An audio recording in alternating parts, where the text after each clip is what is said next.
Pai, obrigado, Senhor. Obrigado por esta noite, noite onde nós mais uma vez recebemos o Teu amor com alegria. Queremos, Pai, Te agradecer pelo dom da vida, pela Tua paz que toma conta do nosso coração, pela vida dos meus irmãos e irmãs que se juntam a nós, Senhor, querendo aprender um pouco mais de Ti. Queremos compartilhar nossa vida, mas ao mesmo tempo, Pai, conhecer mais sobre a história da Tua igreja, e por isso nós Te louvamos, Te agradecemos no nome de Jesus, Te pedindo que Tu estejas derramando sobre nós o poder do Teu Espírito, trazendo luz à nossa mente, para que nós possamos ver adiante, ver mais longe, ver com os olhos que Teu Filho Jesus deseja. Obrigado, Pai, no nome de Jesus. Amém. Amém, queridos. Vamos continuar, nosso bate-papo da semana anterior. Vamos falar um pouquinho hoje sobre a questão ainda de desenvolvimento agora constitucional da igreja. A igreja, como nós vimos no nosso encontro passado, na nossa conversa passada, ela estava vivendo um tempo de oscilações relativamente em paz. A gente pode dizer até que aquele foi um século, o terceiro século foi um século onde a maior parte do tempo a igreja teve uma paz relativa, Foi um tempo de expansão, como nós vimos, para a igreja, principalmente no mundo romano. E com essa expansão veio então, a gente viu também o desenvolvimento, a consolidação da organização igreja sobre fundamentos que já estavam estabelecidos naquele século. E aí eu quero dizer para vocês que estes desenvolvimentos, eles afetaram o status e a articulação do ministério oficial, a organização interna das igrejas individuais e as relações das igrejas entre umas e outras. E aí é bom a gente retomar, o ir até a origem, buscar algo naquele tempo que a palavra igreja, ela continuava a demonstrar ou a denotar primariamente o termo, na verdade, significava Assembleia dos Cristãos em um local específico. Na prática, como a polis era conhecida como a cidade urbana, e a gente pode pensar muito nesse sentido de a igreja mais consolidada nas cidades maiores. Mas ela estava presente já no interior, nas pequenas cidades, e tais cidades, elas variavam muito de tamanho, desde a Roma cosmopolitana, aliás, a Roma, a Alexandria, Antioquia, que eram padrões maiores ou cidades maiores, mas a gente pode entender que nós encontraríamos também as pequenas cidades e até, se a gente fosse comparar, pequenas vilas, se a gente fosse trazer isso para o nosso tempo de hoje. E quando nós começamos a pensar sobre isso, nós devemos pensar que o tamanho e a complexidade das assembleias, das congregações cristãs, elas variavam de acordo com o tamanho dos locais onde elas estavam. O fato é que em todos os lugares os cristãos podiam se reunir em um determinado local, na sua assembleia que a gente chamaria de eucarística regular, e principalmente em Roma e Alexandria se desenvolveram centros menores, que eram como se fossem comunidades ligadas a elas. A gente poderia dar um exemplo muito claro hoje, no caso da gente como igreja cristã, episcopal, como se fossem as missões, missões ou pontos de pregação, pequenas comunidades que surgiam e elas iam se desenvolvendo ao longo do tempo. Já Roma e Alexandria, por exemplo, a gente foi encontrar centros menores, também dentro da própria cidade, ou pequenas igrejas, E aí, como Roma e Alexandria se desenvolveram como os centros subsidiários, elas vieram posteriormente a ganhar um caráter, ou a ganhar o nome de paróquia, Paróquia ou paróquia em grego que tem o significado que nós conhecemos hoje de paróquia.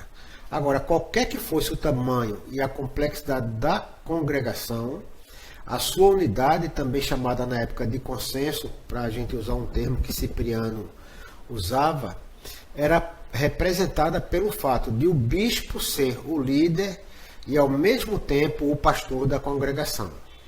Esse bispo, o pastor da congregação, ele era escolhido pela comunidade, ele era ordenado por imposição de mão dos bispos vizinhos, seguindo aquela ideia da tradição apostólica, e esse homem assumia uma responsabilidade de fato pastoral, e ele era o representante não apenas da congregação a qual ele pertencia, mas também representava a própria Igreja de Cristo, ou a Igreja Universal de Cristo, né? Que não é universal do reino de Deus, mas é a Igreja Católica de Cristo, no sentido de Igreja Universal.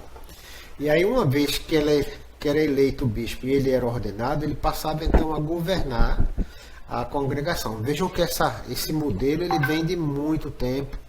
Nós continuamos encontrando esse modelo hoje, não é, presente na igreja, é uma forma de governo da igreja, e nós podemos compreender que isso é uma coisa natural e vem ao longo do tempo. E aí o bispo, ele sendo aquele que governava a congregação, ele administrava inclusive as finanças da comunidade, ele era o principal mestre, era aquele que ensinava a igreja, ele escolhia e ordenava outros ministros, como presbíteros, diáconos, e tinha outros ministérios, inclusive. Era ele quem aplicava a disciplina, quem presidia a assembleia batismal e eucarística da igreja. Ou seja, quando eu estou falando aqui em assembleia, é o culto mesmo. Ele dirigia os momentos litúrgicos, tanto de momentos de batismo como de eucaristia. E a gente vai ver mais na frente que essa história de assembleia batismal ela acontecia uma ou duas vezes no máximo por ano, que em geral eram na Páscoa ou em Pentecostes. E aí, tendo em vista que ele oferecia os sacrifícios, se a gente pode dizer assim, porque era Clemente quem dizia lá no final do primeiro século, chamando de sacrifícios, não é? Na liturgia eucarística, ele veio a ser então chamado de sacerdote por conta disso, né? Um título que também poderia ser aplicado aos seus colegas, por exemplo, os presbíteros. E aí o bispo não estava sozinho na liderança administrativa, apesar dele ser responsável pela liderança administrativa, pastoral e litúrgica, ele não andava só, né? A gente vê o terceiro século, com esse crescimento da igreja, cresce também o número de ofícios, né? E aí surgem clérigos, uma quantidade maior de clérigos, ou o clero da igreja, ou como se chamava lá no latim, as ordens, que vieram também para português, indicando aqueles que serviam às igrejas. E aí, de forma crescente, vários daqueles que não tinham ofício, se a gente pode chamar assim, bora chamar ofício até como se fosse ministérios, né? E ordens, quem não tinha ofícios ou ordens, eles incluíam não apenas os bispos, diáconos e presbíteros, mas também, de tempos em tempos, pessoas que faziam as leituras do texto, as viúvas, uma turma chamada de subdiáconos, as virgens da igreja, as diaconisas, olha aí as mulheres presentes lá no terceiro século, né?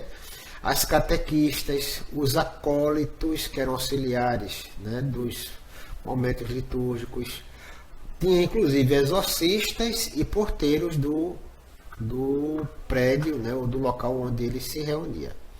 Aí é desnecessário dizer que esse desenvolvimento ele era mais elaborado nas grandes comunidades e em todo caso ocorria de forma vagarosa, informal e desigual. As igrejas não cresciam de forma igual, elas iam crescendo ali, alguns mais devagar, outros mais depressa, mas elas iam evoluindo e iam crescendo. E aí os mais que se destacavam, os que eram mais proeminentes entre os oficiais eram, sem dúvida, os diáconos, né? Hoje a gente tem os diáconos, tem bispo, presbítero e diácono, mas naquela época os diáconos com certeza eram os que tinham maior destaque por conta do trabalho que eles exerciam.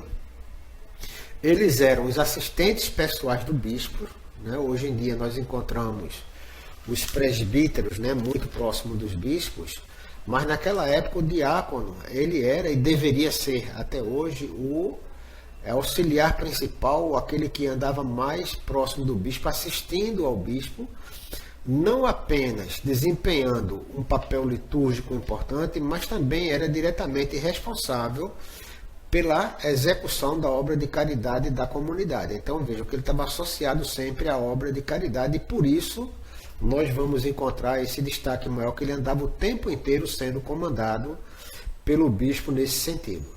E aí o número deles frequentemente estava, por exemplo, como em Roma, limitado a 7, que tem lá relacionamento com o texto de Atos, quando foram escolhidos os 7 diáconos lá em Atos capítulo 6, no verso 3.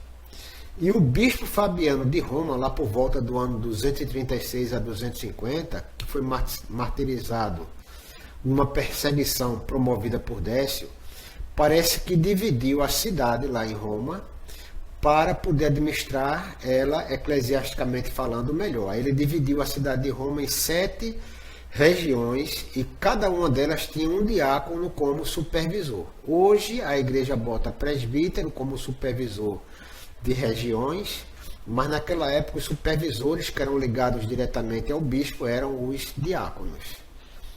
E aí a gente pode compreender, então, que quando o bispo morria, era frequente que um desses diáconos fosse eleito para o seu lugar. É interessante que hoje nós não podemos eleger um diácono bispo, somente presbíteros podem ser eleitos bispos, mas naquela época, provavelmente, um dos 7 diáconos seria o bispo daquela região, né? A ordem dos presbíteros também, a gente pode dizer que vinha ganhando importância durante aquele período, né? Eles particularmente ganhavam importância nas igrejas onde o número ou a distribuição geográfica dos cristãos tornava um único local de reunião sob a presidência do bispo, difícil ou impossível, né? Eles tinham isso muito espalhado e os presbíteros saíam para ministrar nesses locais. E aí, originalmente associados, eles eram conselheiros e colegas dos bispos, ou do bispo da cidade, ou do local.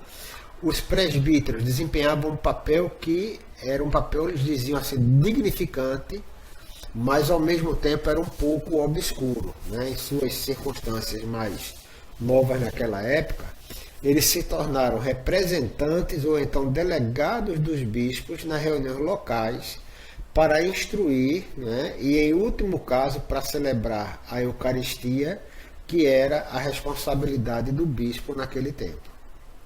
E aí o presbítero poderia ficar visitando periodicamente uma área rural ou urbana que estava sob a responsabilidade de um bispo, ou até mesmo ir morar naquele lugar. Aí ele poderia presidir assembleias vizinhas dentro daquela grande cidade, daquela região onde ele estava. A gente vai encontrar, até recentemente, casos, né? Ainda tem igrejas que celebram a Eucaristia uma vez por mês, e tem muito a ver com essa dificuldade que havia de ter o bispo nos locais, e aí ele fazia, digamos assim, com que um rodízio, e ele ia eventualmente para aquelas cidades e ali ele celebrava a Eucaristia. Por isso que hoje nós temos algumas igrejas que ainda fazem isso dessa forma, celebram a Eucaristia uma vez por mês, não é?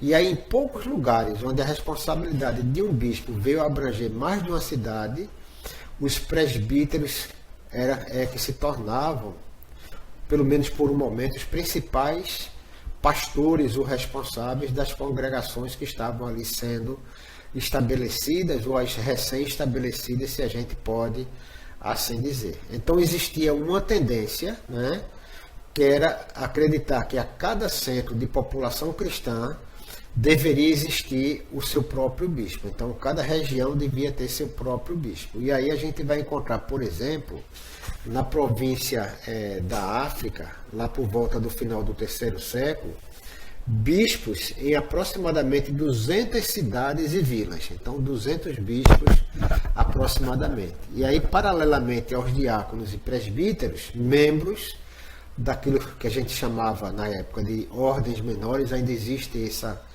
essa palavra sendo usada em algumas comunidades, né? Aqueles que estavam nas ordens menores, eles realizavam papéis centrais na vida da igreja. Por exemplo, a ordem das diaconisas, que parecia ter sido numerosa, foram muitas mulheres, pelo menos na igreja da Síria, elas representavam um papel importante. Elas estavam ali numa injunção, chamada injunção da Didascalia Apostolorum, né? Ou seja, elas estavam muito presentes na vida da igreja, realizando também um ministério apostólico, né? E nesse texto, nós vamos ver, nesse texto de Didascalia Apostolorum, né? Nós vamos ver que elas simplesmente funcionavam como os diáconos da igreja. E é atribuído àquelas mulheres um ministério especial, né?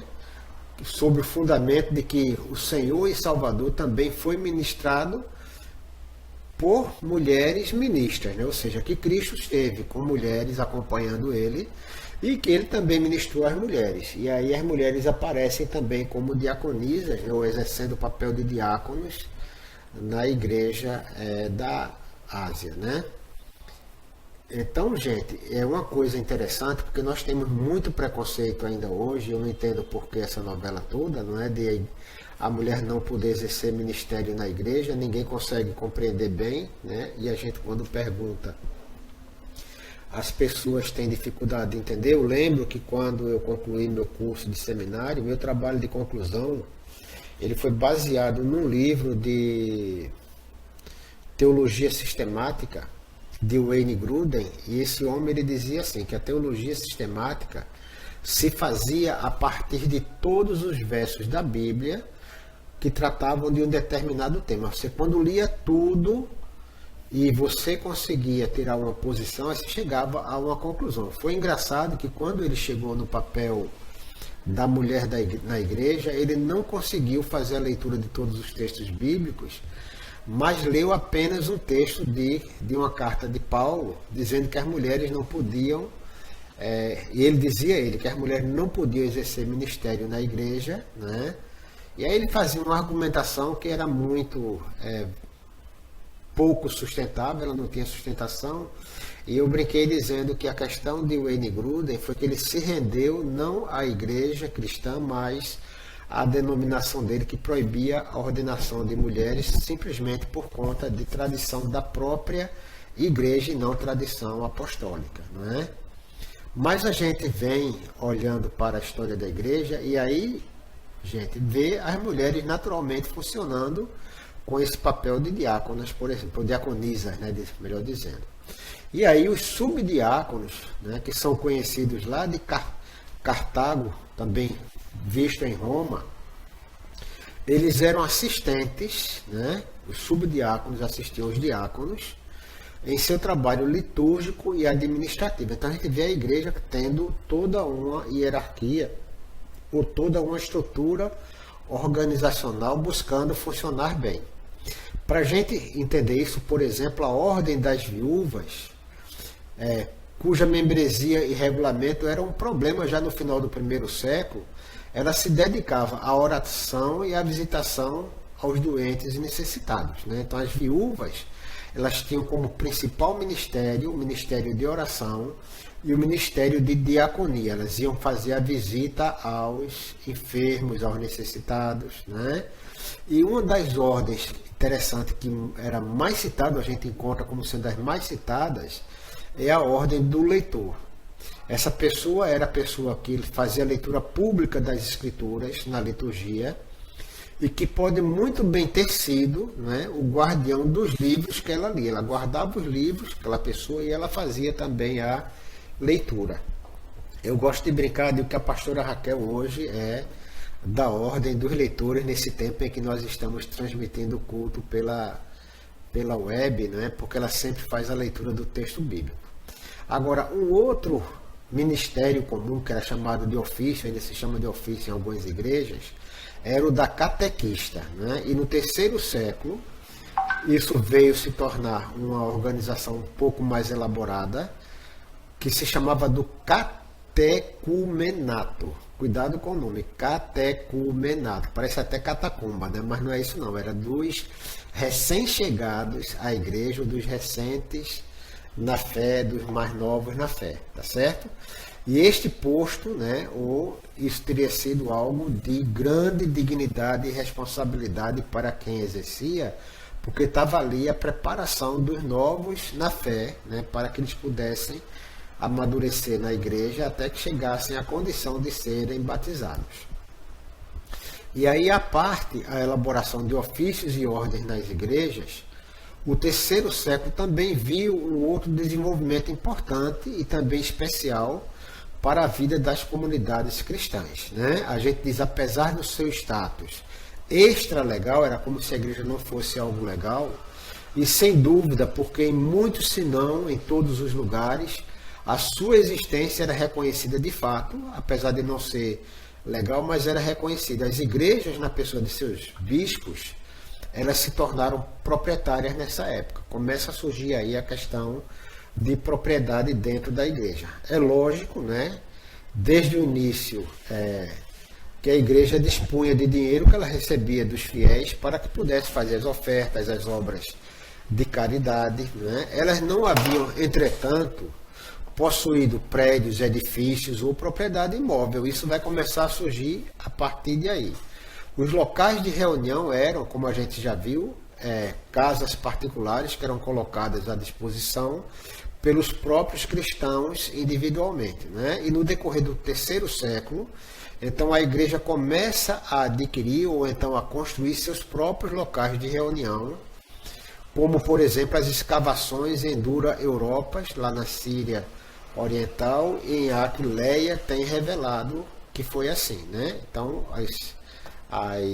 a arqueologia tem mostrado que isso aconteceu, né? E a igreja romana, então, parece ter começado a adquirir seus próprios cemitérios, inclusive, na época de Zeferino. Eles compravam a área, faziam seus cemitérios ou compravam os cemitérios para enterrar os seus, né? Esta evidência, embora seja esparsa, provavelmente representa uma tendência geral, uma tendência comum, né, que era a questão de restauração de propriedades eclesiásticas, surgindo como letras capitais em decretos imperiais de tolerância lá no início do quarto século. Então, no início do quarto século, o Império começa a observar isso e até tolerou, digamos assim, né?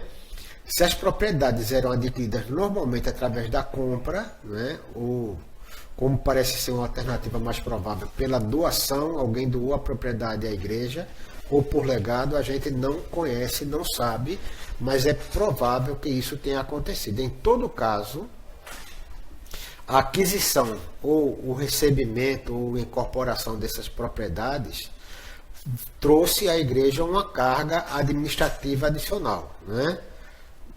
Lógico que com essa carga vieram também as tentações. Veio propriedade, gente, vem tentação automaticamente para os bispos e para os diáconos. Eles passaram a ser tentados por conta das propriedades, né?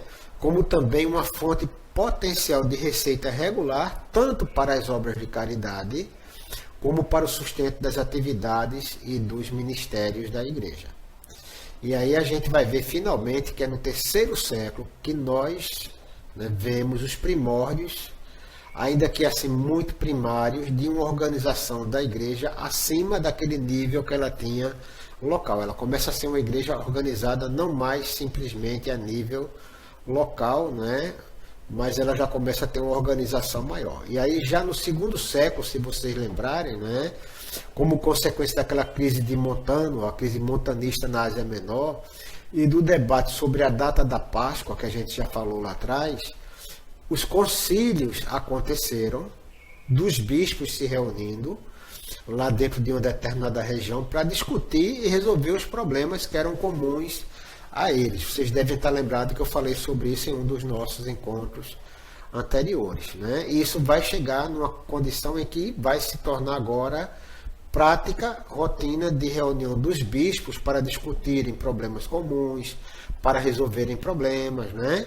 E aí os bispos, como os representantes e líderes de suas igrejas, passaram a se encontrar para lidar com qualquer questão que fosse considerada uma questão delicada. E aí uma série de concílios passa a ser realizado no Oriente, especialmente para considerar o caso do monarquianismo lá com Paulo de Somósata.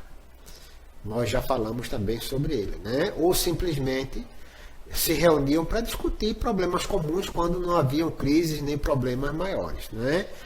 E em algumas áreas, estes concílios, os chamados também de sínodos, passaram a ser usados em tempos regulares. Eles eram marcados regularmente e aconteciam para que as decisões pudessem ser tomadas, as coisas pudessem ser discutidas, né? E a igreja tomasse decisões. Em algumas áreas, os concílios ou sínodos, sendo regulares, tinham datas corretas, tinham sua agenda e tudo acontecia, né? Lá na província da Ásia, de acordo com o que a gente consegue ler lá em Cipriano, sobre a natureza do ofício do bispo e seu exemplo na apelação para a ação conciliar, para solucionar os problemas, por exemplo, dos lapsos, os concílios passaram a ser realizados anualmente. Então, era uma agenda anual de realização de concílios. Algumas igrejas realizam, né, assembleias de bispos, chamado colégio de bispos, por exemplo, em uma província, anualmente. E a cada período, às vezes, eles têm eleição para que seja escolhido um bispo primaz, hoje, para que ele possa governar o que a gente chama de colégio ou casa dos bispos. E aí, gente, lado a lado com o desenvolvimento dessas instituições conciliares, esses momentos de concílio, um sistema começou a surgir, onde as igrejas e os bispos eram reconhecidos como tendo uma autoridade especial em uma província ou em uma área particular. Começou a ser regionalizado, né, o governo do bispo. E assim, em Cartago, por exemplo, essa região foi considerada a igreja-mãe da província da África. Era como se Cartago fosse a sede da província da África. E seu bispo, pelo menos a partir do tempo de Cipriano, ele convocava e ele organizava, convocava e ele presidia também os concílios naquela província. E de forma semelhante, a Igreja Romana, com o seu bispo, né, que tinha uma superintendência natural sobre a igreja, ou as igrejas da maior parte da Itália, fazia isso acontecer lá em Roma, bem como também lá em Alexandria, no Egito. Também era a mesma coisa em Alexandria. A gente começa a ver um movimento mais uniforme no sentido de governo da igreja, tá certo? Agora, eventualmente, mas não até o quarto século, esse nascente sistema de organização levantou, né, um ou dois níveis de jurisdição superior. No Oriente, né, e muito gradualmente também lá no Ocidente, cada província passou a ter a sua igreja e o bispo metropolitano, se a gente pode chamar assim, né? Algumas igrejas, notadamente como Roma, Alexandria, Antioquia, Cartago, elas eram reconhecidas como tendo uma área muito maior do que de uma única província. Aí podia acontecer de ter uma divisão e ter mais de uma província. Essas igrejas então passaram a ser chamadas, em um período posterior, de igrejas patriarcais. E no Ocidente, e lá também em Alexandria, no Oriente, foram os bispos dessas séis, se a gente pode chamar assim, né, que assumiram o estilo de papa, ou papa, né, que veio a ser papa depois, embora eles não tivessem isso de forma exclusiva lá no início, mas nesse período sendo regularmente aplicado esse caráter, digamos assim, papal do bispo dessa província, tá certo? Então essa era a igreja se organizando, digamos assim, administrativamente. A gente vai ver que essa organização da igreja, ela vai inspirar, inclusive, a administração, tá certo? No próprio campo da administração, que a gente fala do cotidiano da vida das organizações. E aí a gente pode dizer que enquanto se organizava a questão administrativa, também nós vamos encontrar, né, a organização do culto, a questão do templo, e a gente pode falar um pouquinho sobre a questão do culto público e do templo sagrado, tá certo? Então, desde os tempos mais antigos, os cristãos se reuniam regularmente no primeiro dia da semana. E esse início ele considerava uma questão interessante. Era o modo tradicional judaico, né, relacionado ao pôr do sol do dia anterior. Então vejam que o dia judaico ele tinha uma virada num tempo diferente. Ele virava, né, no pôr do sol de um dia para outro, tá certo? E aí a observação desse dia era central no padrão da vida daquele povo. Eles tinham seus próprios nomes para aquele tempo, aquele dia. Eles, ainda que eles estivessem acostumados com o seu nome pagão, por exemplo, dia do sol, dies solis, né? Eles chamavam aquele dia de dia do Senhor, presumivelmente porque, segundo a tradição, né, a tradição apostólica, estou falando agora, foi o dia que Cristo ressuscitou. Então eles deslocaram o dia, né, sétimo, o dia da adoração, do sábado para o domingo, em consideração ao dia do sol, né, que eles chamavam também de dia do Senhor, e aí veio isso como tradição. Alguns também chamavam de oitavo dia, né? Esse dia, o primeiro dia, passou a ser também o oitavo, porque ele era como o dia no qual Deus inaugurou um novo mundo. Então, os 7 já existiam, no oitavo dia Deus inaugurou o novo mundo, né? E aí, esse dia caiu além dos confins da semana comum que nós conhecemos, e eles diziam que da mesma maneira que o reino de Deus transcende o mundo comum. Então, um dia que era um dia não comum para um mundo que não era um mundo comum. Então, esse dia é o domingo, e ele passou a ser conhecido como o dia do Senhor. Então, era o dia da celebração, né? Era um dia que eles consideravam que era impróprio para melancolia ou tristeza. Gente, nada de tristeza, nada de melancolia nesse dia, que é dia do Senhor, né? E aí desenvolveu-se toda uma tradição no sentido que naquele dia não era permitido a ninguém jejuar, olha que interessante, e nem ajoelhar-se, né? Então vejam como é interessante. E aí a ocupação das assembleias no primeiro dia era celebrar a nova vida e a esperança que os cristãos partilhavam no Cristo ressurreto. Era um dia de celebração, que a gente chama de um dia de ação de graças. Estamos ali reunidos para agradecer a Deus.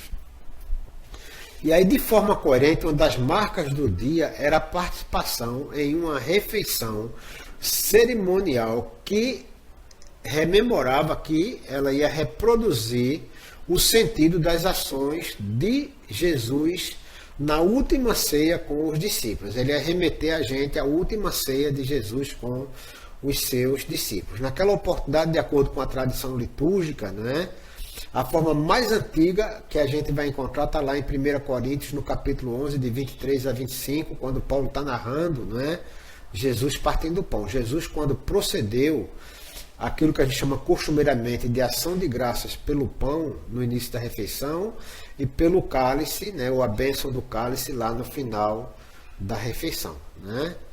E aí esses elementos, eles são os elementos usados e passaram a ser usados dentro da Eucaristia, desse momento de celebração, né? Eles deveriam ser símbolos do próprio Cristo em sua morte triunfante, nesse novo pacto, nessa nova aliança entre Deus e nós, seu povo, né? E aí o fruto disso é que a gente tinha a celebração, e essa refeição então ela era como a igreja, era como se a igreja estivesse reencenando, né?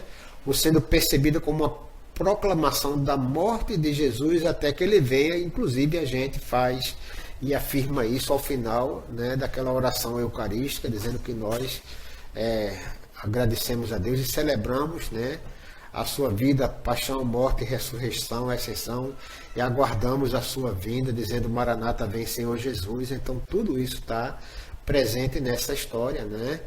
E ao mesmo tempo a igreja, né, participava agora dessa nova vida do Cristo ressurreto, né? que era ao mesmo tempo a vida da era vindoura. Então já se fazia assim já se traçava uma perspectiva de que a vida que se vivia era a vida projetada na eternidade, né?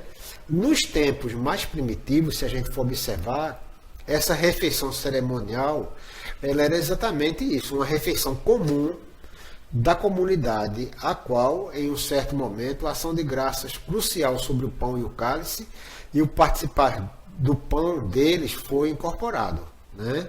E aí a gente vai ver com o tempo, talvez por causa dos tipos de problemas que Paulo até narra lá na congregação de Corinto, né, que a turma estava fazendo bagunça na ceia, a ação de graças e a comunhão foram separadas da refeição comunitária e se tornaram uma cerimônia independente. E a gente vai encontrar então naquele tempo lá do terceiro século, a igreja agora vivendo já com dois momentos. Tinha a sua refeição comunitária, mas a Eucaristia passou a ser celebrada separadamente daquela refeição comunitária. E aí a transição estava completa lá na época de Justino Mártir, se a gente for observar, né? E em sua descrição do culto cristão lá no dia do Senhor, a Eucaristia ou ação de graças, ela figura proeminentemente, né? Mas as ações da última ceia não mais ocorriam no contexto de uma refeição ordinária. Não era mais uma refeição comum, mas era um momento especial separado durante a reunião da Assembleia, tá certo? Então, como resultado, nós vamos encontrar uma ação de graças proferida sobre o pão e o cálice conjuntamente, né? E ali o presidente dos irmãos, né? No caso era o bispo, ele vai render louvor e glória ao Pai do Universo por meio do nome do Filho e do Espírito Santo. Ele oferece ações de graças naquela época demoradamente, porque nós, como eles viam, fomos julgados dignos de receber essas coisas de Jesus. Então se rendia ação de graças, isso era uma coisa demorada, né? E em seguida os diáconos então eles davam a cada um dos presentes uma porção do pão e vinho e também com água, inclusive, agradecidos, né? E eles também saíam dali e levavam para os que estavam ausentes daquela reunião ou daquela assembleia dos cristãos. Isso não era apenas a celebração da Eucaristia, né, que marcava essa observação primitiva do dia do Senhor. Desde a época da primeira geração cristã, aqueles crentes ou cristãos se reuniam regularmente, e não apenas no primeiro dia, a gente vai ver isso, inclusive, no livro de Atos, para momentos de louvor, de instrução, de oração, né? Era um culto modelado, né? Ou assim, digamos, com a mesma forma do culto lá da sinagoga, não é? E sem dúvida, em muitos casos, simplesmente era idêntico ao que acontecia na sinagoga. Por quê? Porque a turma tinha vindo de dentro da sinagoga. Então, é claro que isso iria naturalmente acontecer. E aí, no tempo de Justino, essa reunião dos cristãos, ela ganha uma ênfase adicional na leitura da palavra de Deus, da Escritura Sagrada. E isso passou então a ser o início normal da liturgia do primeiro dia. E aí no dia que era chamado de domingo, havia essa reunião, né? E as memórias dos apóstolos, os escritos dos profetas eram lidos tanto quanto o tempo permitisse. Então eram leituras e leituras sendo feitas, né? E quando o leitor terminava de ler, o presidente da Assembleia fazia o seu discurso, era como se fosse um sermão, né? Convidando as pessoas, né, a imitar aquilo que ele estava falando, a seguir aquilo que era exemplar como coisas nobres. Era pregando, na verdade, a palavra de Deus e chamando o povo a que tivesse comportamentos coerentes com aquilo que havia sido pregado como palavra de Deus, tá certo? E ali, então, eles, todos reunidos, né, se levantavam em oração e oravam ali também demoradamente, né? E essas reuniões, é importante dizer, elas não eram breves, não eram coisas curtas e muito menos eram assembleias apressadas. As leituras, como Justino indica, eram longas, né? Outras fontes indicam que eles eram assim intercalados com os cânticos por meio dos salmos, né? Que haviam intercessões, às vezes os salmos precediam as leituras.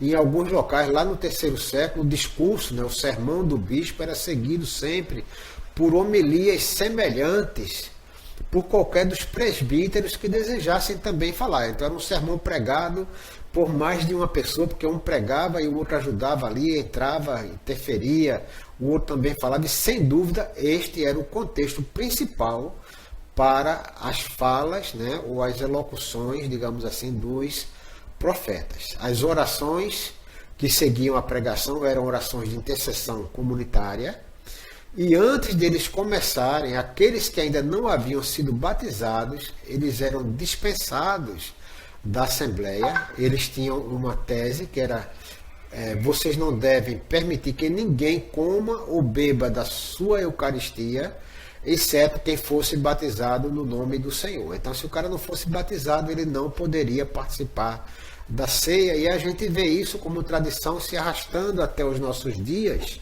né, com pessoas ainda com muitas dúvidas: será que eu posso participar da Eucaristia? Será que eu não posso, né?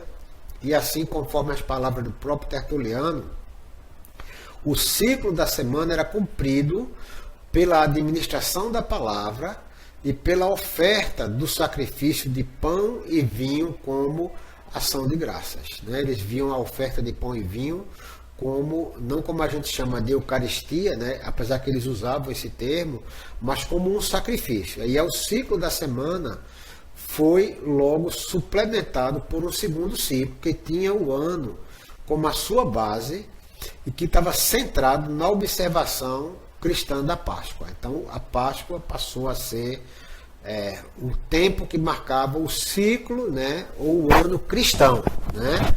E aí os primeiros cristãos e mesmo os gentios que estavam entre eles compreenderam o simbolismo da Páscoa judaica e aí atribuíram um significado muito grande, muito importante e evidente, claro, né, da maneira pela qual Paulo insiste sobre a interpretação cristológica a respeito da Páscoa, né? Quando Paulo traz Cristo como o Cordeiro Pascal que foi imolado, sem mencionar a ênfase dada pelo quarto evangelho, é lógico, no qual ele vai diferir um pouquinho dos outros evangelhos, porque ele vai trazer o fato de Jesus morrendo no dia da preparação da Páscoa. E aí, quando os cordeiros para a celebração estavam sendo imolados, é o momento em que Cristo morre. Aí a Páscoa, né, se torna para os cristãos a celebração do novo êxodo, digamos assim, né? É a morte de Cristo na vida que vai significar, né, que havia sido prefigurada, na verdade, lá na libertação dos israelitas no Egito. E as igrejas da Ásia Menor vão manter, vão preservar por longo tempo, né, aquilo que foi provavelmente o costume original de celebrar a festa no 14º dia do mês hebraico de Nisan, né, a data tradicional da Páscoa, mas que era o hábito palestino, alexandrino e romano de adaptar a celebração da Páscoa ao padrão da semana cristã, eventualmente que venha a prevalecer, né? E aí a Páscoa se torna um festival que vai ter um primeiro dia e vai culminar com a festa lá no domingo, que é o último dia, tá certo? E aí ela era marcada por observações especiais, notadamente por uma grande vigília durante as horas de trevas, né, precedentes ali ao alvorecer do domingo. Seguia jejum solene, onde Hipólito lá em Roma, por exemplo, estendia isso desde a sexta-feira. E aí o terceiro século no Oriente, então, vai assistir à extensão do jejum para abranger a totalidade daquilo que viria a ser o que a gente chama hoje de Semana Santa. A Páscoa tornou-se, então, um festival central do ano cristão e por volta do terceiro século ela passa, então, a ser celebrada não apenas em um dia, mas por 50 dias, né, naquilo que a gente chama de estação inteira, desde a própria Páscoa até o dia de Pentecostes, como o festival judaico das semanas, né, comemorando o mistério total da salvação conforme compreendido no triunfo de Cristo e da descida do Espírito Santo, ou seu dom, digamos assim, do Espírito Santo. Tá certo? Nós hoje vamos parar por aqui. Falamos sobre a organização, né, a constituição da igreja, falamos sobre o culto e o tempo, não é?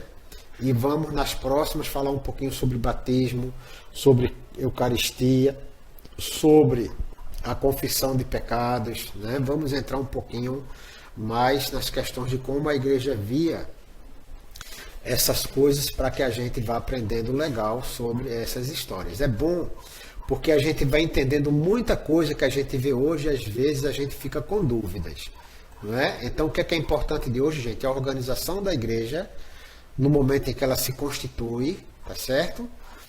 Ela passando inclusive a ter suas províncias, as organizações com os bispos, os diáconos e as diaconisas, para que ninguém tenha preconceito, né, com as mulheres nos ministérios da igreja, tá certo? As mulheres ali liderando, as viúvas responsáveis pelo ministério de diaconia, tendo ali diáconos e até subdiáconos dentro da igreja, um conjunto de ministérios que a gente vai encontrar nessa Constituição do século III, a igreja agora já bem organizada, tá certo?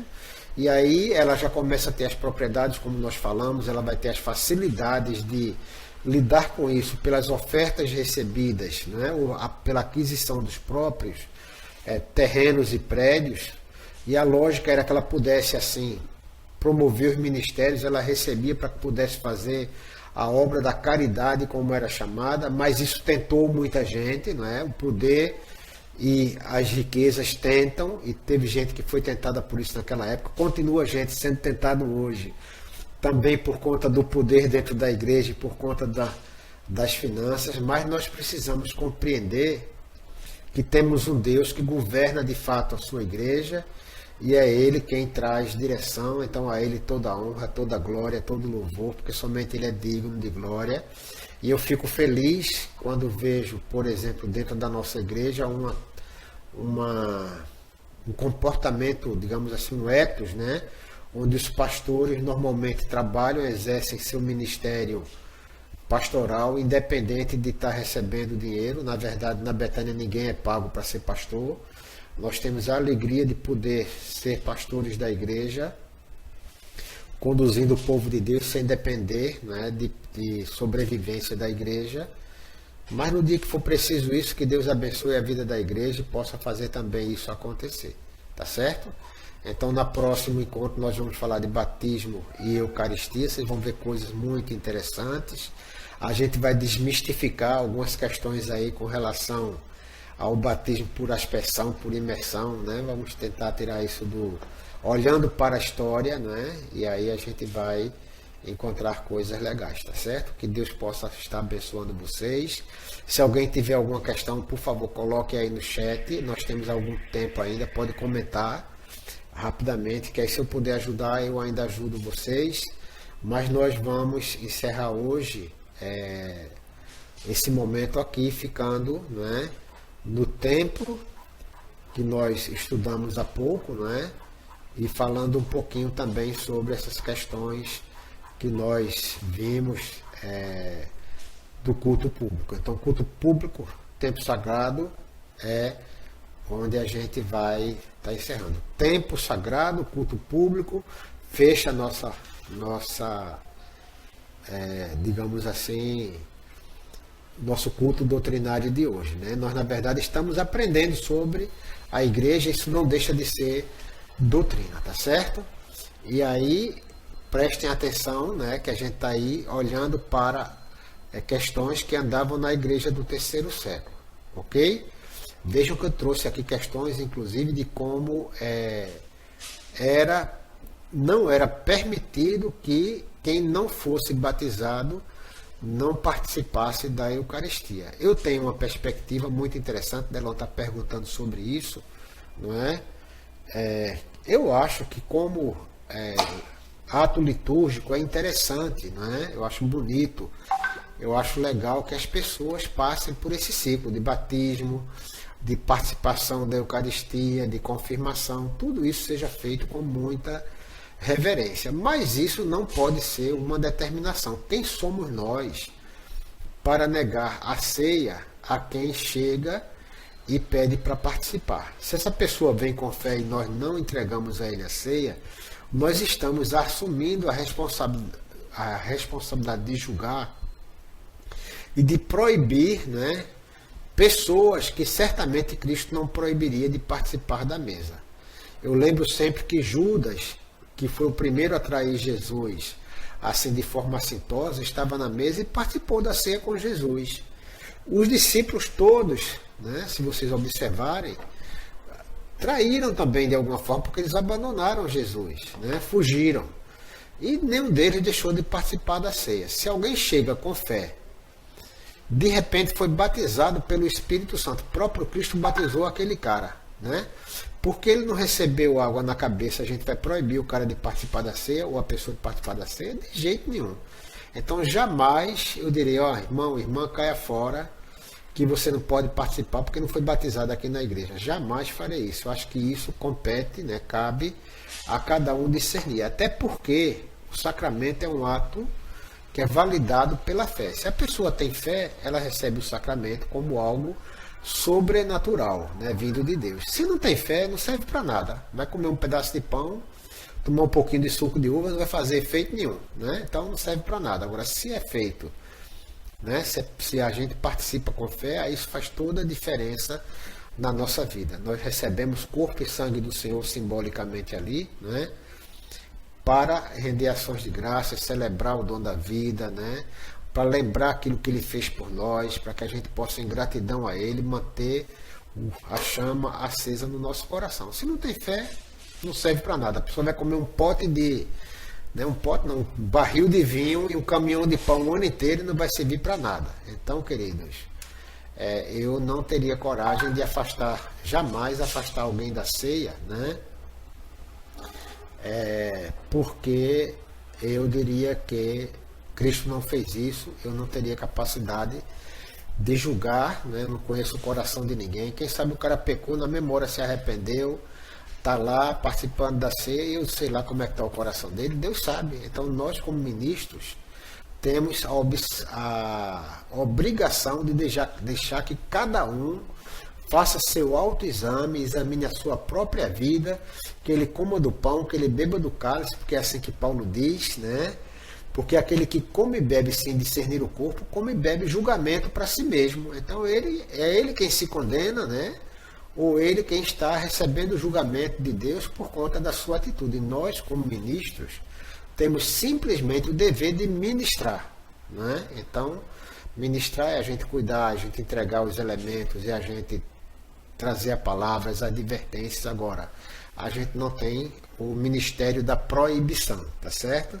Eu fico muito impressionado quando algumas comunidades proíbem as pessoas, colocam em disciplina, proibindo as pessoas de participarem da Eucaristia. Eu fico imaginando se é isso que Jesus faria, sabe? Ou se ele estenderia a mão, né, exortando, ajudando o cara a se levantar, né, fazendo com que ele pudesse sim participar da ceia, até para que ele tivesse novamente comunhão com Cristo, né, e buscasse uma vida em santidade, tá certo? Então, gente, para mim, se o cara foi batizado ou não foi, é ele quem tem que resolver a vida dele, porque eu não sei se ele foi batizado pelo próprio Cristo. Eu fico imaginando, às vezes, chegando alguém que Jesus batizou e você está ali, mas o cara não foi batizado, eu entrego ou não entrego? Eu não penso duas vezes. Chegou na minha frente, ele vai receber, porque eu não quero pagar o preço de chegar na presença de Deus e ele dizer, eu mandei aquele filhinho meu, aquela filhinha minha para receber o pão e o cálice, e você irresponsavelmente proibiu, né? Foi pedra de tropeço na vida dele. Então que Deus me livre disso, né? Nos abençoe, nos guarde, e vamos orar, que a gente está acabando, já está no finalzinho do tempo da gente, tá certo? Então Deus nos abençoe, eu quero orar com vocês. Meu Pai, mais uma vez te agradecemos, Senhor, pela oportunidade de poder aprender mais sobre a tua igreja, tirar dúvidas, trazer esclarecimento ao nosso coração, que tu possas, Pai, continuar alimentando o teu povo com a tua palavra, com o conhecimento da história do teu povo também, Senhor, para que cada um possa viver sem dogmas, sem amarras, possa viver livremente a liberdade da vida cristã, porque foi para a liberdade que Cristo nos libertou. E assim, Pai, nós te agradecemos. Te agradecemos por tudo, no nome do teu Filho Jesus. Amém.